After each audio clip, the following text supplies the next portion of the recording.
নমস্কার। আজকে সূর্যগ্রহের গোচর নিয়ে আলোচনা করব।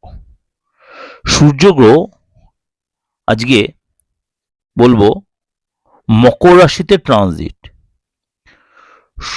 বৈদিক জ্যোতিষশাস্ত্র অনুসারে সূর্যগ্রহকে আমরা রাজা বলে মানি।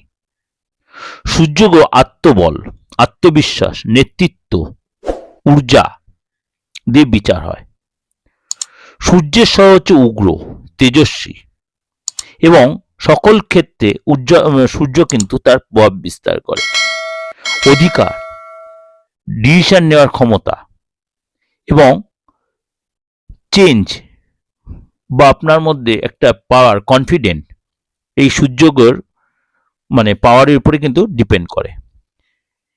এই 14ই জানুয়ারি 2026 সাল সূর্যগ্রহ তার পুত্রের রাশি মকর রাশিতে প্রবেশ করছে।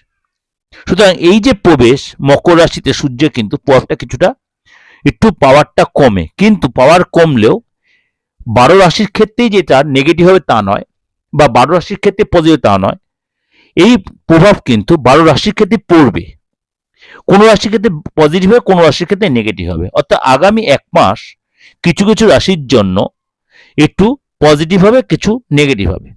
চলুন তাহলে জেনে নিই আপনার রাশির ক্ষেত্রে সূর্য এই মকর রাশিতে তার পিতা তার পুত্রের রাশিতে গমনে কি প্রভাব বিস্তার করছে। কর্কট রাশির জন্য সূর্যের এই গোচর আপনার জন্য কিন্তু ফ্যামিলির ক্ষেত্রে রিলেশনের জায়গাটা কিন্তু অবশ্যই যত্নশীল হতে হবে। ফ্যামিলির ক্ষেত্রে এবং রিলেশনের জায়গাটা, রিলেটিভের ক্ষেত্রে অনেক বেশি যত্নশীল। বিনা কারণে আপনি কারোর কাছে হয়তো একটু হেটা হতে পারেন, ছোট হতে পারেন, কেউ আপনাকে বিনা কারণে অপমানিত করতে পারে, বা কারোর সাথে তর্ক বিতর্কে আপনি জড়িয়ে পড়তে পারেন। Be careful. দায়িত্ব বৃদ্ধি হবে, পরিবারের ক্ষেত্রে অনেক বেশি দায়িত্ব বা জিম্মাদারি হবে, গম্ভীরতা বাড়বে। এবং এই সময় কিন্তু কাজের জায়গায় সিনিয়রের সাথে কোনো মতভেদ হতে পারে। সিনিয়র আপনার অনেক বেশি কাজের চাপ দিতে পারে, আপনার কাজের প্রতি একটা লেথার্জি আসতে পারে, আপনার শরীরে লেথার্জি আসতে পারে, মাঝে মাঝে মানসিক কষ্ট পেতে পারেন। আর্থিক ব্যাপারে খরচ বেড়ে যেতে পারে, আপনার ফ্যামিলির জন্য বা আপনার নিজের জন্য খরচ বেড়ে যেতে পারে। আপনি উপযাচক কাউকে এই সময় জ্ঞান দিতে যাবেন না, তাহলে সেখানে কিন্তু আপনি ছোট হয়ে যাবেন।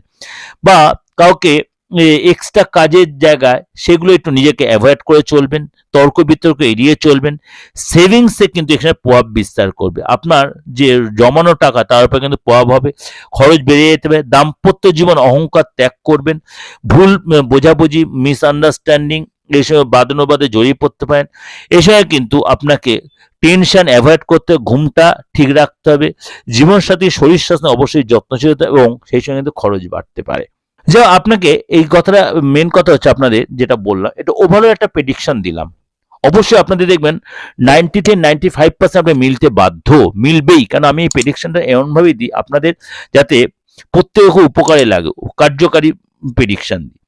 ভালো হলে অবশ্যই লাইক করবেন, চ্যানেলটা সাবস্ক্রাইব করে নোটিফিকেশনটা অন করে রাখবেন, আর যতবার লোকের শেয়ার করবেন। আর যোগাযোগ করতে হলে 891733259433960106 অবশ্যই ফোন করবেন। নমস্কার, ভালো থাকবেন।